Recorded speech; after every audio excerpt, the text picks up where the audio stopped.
यया धर्मम् अधर्मं स कार्यं स अकार्यम् एव स अयथावत् प्रजानाति बुद्धिसा पार्थ राजसी। হে পাৰ্থ, যি বুদ্ধিৰ সহায়ত ধৰ্ম আৰু অধৰ্মৰ ভিতৰত থকা পাৰ্থক্য আৰু কাৰ্য আৰু অকাৰ্যৰ ভিতৰত থকা পাৰ্থক্য যথাযথভাৱে বুজিব নোৱাৰি, সেই বুদ্ধিটো ৰজোগুণী। अधर्मं धर्मम् इति या मन्यते तमसा आवृता सर्वथा विपरीतां स बुद्धि सा पार्थ तामसी।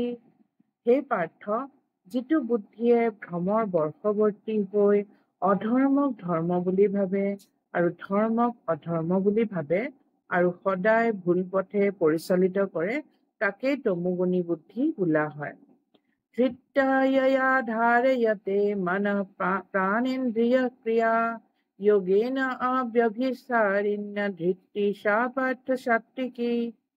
হে পাৰ্থ, যোগৰ অভ্যাসৰ ফলত স্থিৰতা আৰু অব্যভিচাৰিতা লাভ কৰা যি একাগ্ৰতাই মন প্ৰাণ আৰু ইন্দ্ৰিয়সমূহৰ ক্ৰিয়াক নিয়ন্ত্ৰণ কৰে, সেই একাগ্ৰতাই সাত্ত্বিকী একাগ্ৰতা। यया तु धर्मकामर्थान् धृत्या धारते अर्जुन प्रसंगेन फलाकांक्षी धृति सा पार्थ राजसी। হে পাৰ্থ, আসক্তিৰ ফলত ফলাকাংক্ষী হৈ যি একাগ্ৰতাৰে মানুহে ধৰ্ম কাম আৰু অৰ্থৰ স্বাৰ্থত ব্যস্ত হৈ থাকে, সেই একাগ্ৰতা ৰাজসিক।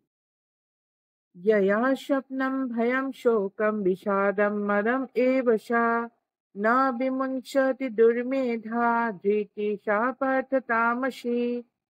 হে পাৰ্থ, যি একাগ্ৰতাৰ ফলত বুদ্ধিহীন ব্যক্তিয়ে স্বপ্ন ভয় শোক বিষাদ আৰু মত্ততা পৰিহাৰ কৰিব নোৱাৰে, সেই একাগ্ৰতাই হ'ল তামসিক একাগ্ৰতা। सुखं तु इदानीं त्रिविधं शृणु मे भरत सर्व अभ्यासात् बमते यत्र दुःखान्तं स निगच्छति। হে ভাৰত শ্ৰেষ্ঠ, এতিয়া মই তোমাক তিনিবিধ সুখৰ কথা কওঁ, শুনা। অভ্যাসৰ দ্বাৰা মানুহে সেই উপভোগ কৰিবলৈ লয় আৰু কেতিয়াবা তাৰ দ্বাৰা দুখৰ অৱসান দেখিবলৈ পায়। यत्तत् अग्रे विषम इव परिणामे अमृतोपमम् तत् सुखं सात्त्विकं प्रोक्तम् आत्मबुद्धि प्रसादजम्। যিটো প্ৰথমতে বিষতুল্য আৰু অৱশেষত অমৃত তুল্য হয় আৰু যিটো আত্মজ্ঞান লাভ কৰা আনন্দৰ পৰা উদ্ভৱ হয়, তাকেই সাত্ত্বিক সুখ বোলা হয়। আত্ম উপলব্ধিৰ বাবে বহুত গাধা নিয়ম মানি বিধি আৰু নিয়ম মানি মন আৰু ইন্দ্ৰিয়সমূহক একত্ৰিত কৰিব লাগে আৰু মনটোক আত্মাৰ চিন্তাতে সন্নিৱিষ্ট কৰি নিয়ন্ত্ৰিত কৰি ৰাখিব লাগে। এই কামবিলাক টান আৰু বিষৰ দৰে তিতা, কিন্তু তথাপি যদি কোনোবাই বিধি নিয়মবিলাক মানি চলাত কৃতকাৰ্যতা লাভ কৰে আৰু আধ্যাত্মিক স্তৰত আহি উপনীত হ'ব পাৰে, তেতিয়াই তেওঁ প্ৰকৃত অমৃত পান কৰিবলৈ পায় আৰু জীৱনটো উপভোগ কৰিবলৈ লয়। বিষয়েন্দ্ৰিয় সংযোগাৎ यत्तत् अग्रे अमृतोपम परिणामे বিষমিব তৎসুখম ৰাজসম স্মৃতম। বিষয় আৰু ইন্দ্ৰিয়ৰ সংযোগৰ ফলত যিটো সুখ আৰম্ভণিতে অমৃতৰ নিচিনা লাগে আৰু পৰিণামত বিষৰ নিচিনা হয়, সেই সুখটোক ৰাজসিক সুখ বোলা হয়। यत अग्रेश अनुबन्धेश सुखं मोहनम् आत्मना निद्रालस्य प्रमादुत्थं तत्तामसम् उदारितम्। যিটো সুখ আত্মজ্ঞানৰ প্ৰতি অন্ধ আৰু যিটোৱে আৰম্ভণিৰ পৰা শেষলৈকে অনবৰতে আত্মাৰ স্বৰূপৰ বিষয়ে মোহ জন্মায় আৰু যিটোৰ টোপনি এলাহ আৰু মত্ততাৰ পৰা উৎপন্ন হয়, সেইটোক তামসিক সুখ বোলা হয়। न तत् अस्ति पृथिव्यां वा दिवि देवेषु वा पुनः सत्यं प्रकृतिजय मुक्तयं यत एभिषात ত্ৰিভিগুণয়ে। এই পৃথিৱীত বা স্বৰ্গৰ দেৱতাসকলৰ মাজত এনে কোনো জীৱ নাই যিজনে প্ৰকৃতিৰ এই গুণ তিনিটাৰ পৰা মুক্ত হৈ থাকিব পাৰে। ব্ৰাহ্মণ ক্ষত্ৰিয় বিশাম শূদ্ৰানাম চ পৰন্তপ কৰ্মাণি প্ৰবিভক্তানি স্বভাৱ প্ৰভাৱৈ গুণৈ। হে পৰন্তপ, তেওঁলোকৰ স্বভাৱৰ পৰা উৎপন্ন হোৱা গুণসমূহৰ ভিত্তিত ব্ৰাহ্মণ, ক্ষত্ৰিয়, বৈশ্য আৰু শূদ্ৰসকলৰ কৰ্মসমূহ ভাগ কৰি কৰি নিৰ্দিষ্ট কৰা আছে। শম দম তপ শৌচম শান্তি আৰ্জবম এব চ জ্ঞানম বিজ্ঞানম আস্তিক্যম ব্ৰহ্ম কৰ্ম স্বভাৱজম। সমভাৱ, আত্মসংযম, তপস্যা, পবিত্ৰতা, ক্ষমা, অকপটতা, জ্ঞান, প্ৰজ্ঞা আৰু ধৰ্ম ভাৱনা এইবিলাকেই ব্ৰাহ্মণৰ স্বাভাৱিক গুণ, যিবিলাক লৈয়ে ব্ৰাহ্মণ সকলে কাম কৰে। স্বয়ং তেজ বৃত্তি দক্ষম যুদ্ধে চ অপি অপলায়নম দান চ ঈশ্বৰ ভাৱ চ ছাত্ৰম কৰ্ম স্বভাৱজম। সাহস, শক্তি, দৃঢ় প্ৰতিজ্ঞা, কাম, কুশলতা, যুদ্ধত অপলায়ন, বদান্যতা আৰু নেতৃত্ব গ্ৰহণৰ প্ৰবৃত্তি এইবিলাকেই ক্ষত্ৰিয়সকলৰ কাম কৰাৰ বাবে স্বভাৱজাত হয়। কৃষি গোৰক্ষ বাণিজ্যম বৈশ্য কৰ্ম স্বভাৱজম পৰিচায়াত্মকম কৰ্ম সুদস্য অপি স্বভাৱজম। কৃষি, গোপালন আৰু বাণিজ্য বৈশ্যসকলৰ নিজ স্বভাৱৰ পৰা উদ্ভূত কৰ্ম, শ্ৰম আৰু আনৰ পৰিচৰ্যা শূদ্ৰসকলৰ নিজ স্বভাৱজনিত কৰ্ম। স্বে স্বে কৰ্মণাভিৰত সংসিদ্ধিম লভতে নবঃ স্বকৰ্ম নিৰত সিদ্ধিম যথা বিন্দতি ততস্বিনো। নিজ নিজ কৰ্মত নিৰত থাকিলে মানুহে উত্তম সিদ্ধি লাভ কৰে। নিজ নিজ কৰ্মত নিৰত থাকিলে কিদৰে সিদ্ধি লাভ কৰে সেই বিষয়ে এতিয়া কওঁ শুনা। য়ত প্ৰবৃত্তিক্ত য়েন সৰ্বম ইদম ততম স্বকৰ্মণা তম অভ্যস্য সিদ্ধিম বিন্দতি মানৱঃ। যাৰ পৰা সকলো প্ৰাণীৰ উৎপত্তি হৈছে, যিজনে সকলো বস্তুতে ব্যাপ্তি আছে, সেই ভগৱানকে নিজ কৰ্মৰ অনুষ্ঠানৰ মাজেৰে অৰ্চনা কৰি মানুহে সিদ্ধি লাভ কৰিব পাৰে, তাৰেই বিধান দিয়া হৈছে।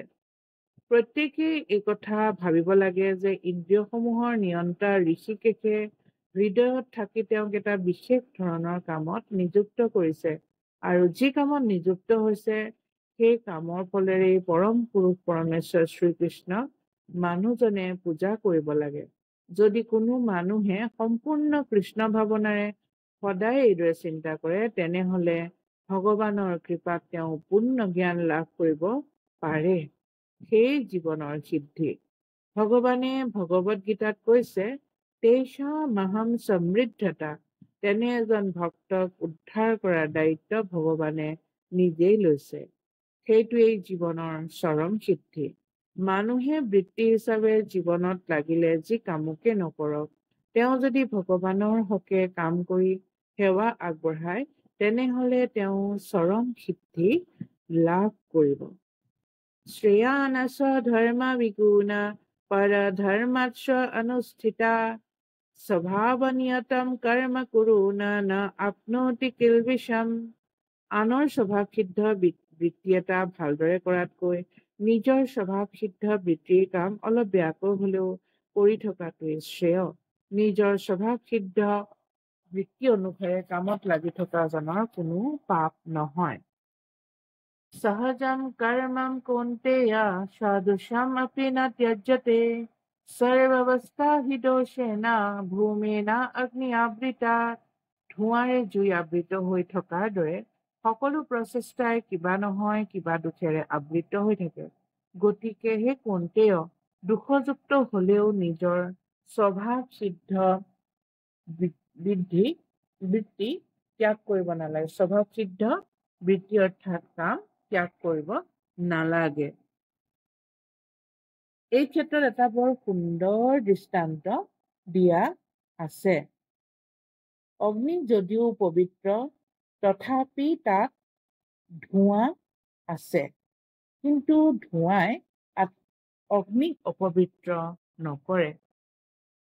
ধোঁৱা থকা সত্ত্বেও অগ্নিকেই পবিত্ৰতম পদাৰ্থ বুলি গণ্য কৰা হয়। কোনোবাই ক্ষত্ৰিয়ৰ কাম এৰি দি ব্ৰাহ্মণৰ কাম কৰিবলগীয়া হলেও এই নিশ্চয়তা নাই যে ব্ৰাহ্মণৰ বৃত্তিটো অবাঞ্ছনীয় কাম কৰিবলগীয়া নহব। গতিকে এই সিদ্ধান্তলৈ আহিব পাৰি যে জড়জগতত কোনো ব্যক্তিয়ে জড় প্ৰকৃতিৰ কলুষ স্পৰ্শৰ পৰা সম্পূৰ্ণৰূপে মুক্ত হব নোৱাৰে। এই ক্ষেত্ৰত ধোঁৱা আৰু জুইৰ দৃষ্টান্তটো বৰ খাপ খোৱা ধৰণৰ। শীতকালত জুইৰ ওচৰত বহোতে ধোঁৱাই আমনি কৰে, তথাপি শীতৰ পৰা ৰক্ষা পাবৰ বাবে জুইৰ ওচৰত নবহি উপায় নাই। সেইদৰে কিবা কিবি আহুকলীয়া কথা জড়িত হৈ আছে বুলিয়ে নিজৰ স্বভাৱ সিদ্ধ বৃত্তি পৰিত্যাগ কৰিব নালাগে, বৰং মনত কৃষ্ণ ভাৱনা দৃঢ়ভাৱে লৈ নিজৰ ব্যক্তিগত কৰ্তব্য পালনৰ দ্বাৰা পৰমেশ্বৰৰ সেৱাৰ হকে কাম কৰিবলৈ সংকল্পবদ্ধ হব লাগে। সেইটোৱেই সিদ্ধিৰ মূল সূত্ৰ। যেতিয়া কোনো এটা বৃত্তিগত কাম ভগৱানৰ সন্তুষ্টি বিধানৰ অৰ্থে কৰা হয়, তেতিয়া সেই কামৰ লগত জড়িত সকলো দোষ বিশুদ্ধ হৈ পৰে। যেতিয়া কৰ্মফল বিশুদ্ধ হয় আৰু ভক্তিৰ লগত জড়িত হৈ পৰে, তেতিয়া কাম কৰোতাজনে নিজৰ অন্তৰাত্মাক দেখা পোৱাৰ জোখাৰে সিদ্ধি লাভ কৰে। সেইটোৱে আত্ম উপলব্ধি। আসক্ত বুদ্ধি সৰ্বত্ৰ জিতাত্মা বিগত স্পৃহা নিষ্কৰ্ম সিদ্ধিম পৰমম সন্ন্যাসেনম অধিগচ্ছতি।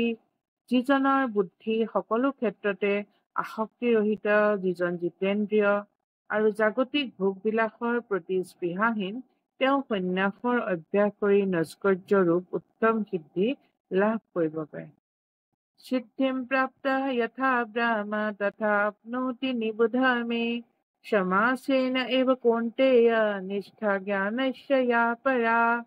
হে কৌন্তেয়, নৈষ্কৰ্য সিদ্ধি লাভ কৰাজনে আকৌ কেনেকৈ জ্ঞানৰ পৰাকাষ্ঠা ৰূপে ব্ৰহ্ম লাভ কৰি পৰম সিদ্ধিৰ স্তৰত উপনীত হব পাৰে, সেই কথা মই পৰৱৰ্তী শ্লোকত কম। আজিলৈ ইমানেই।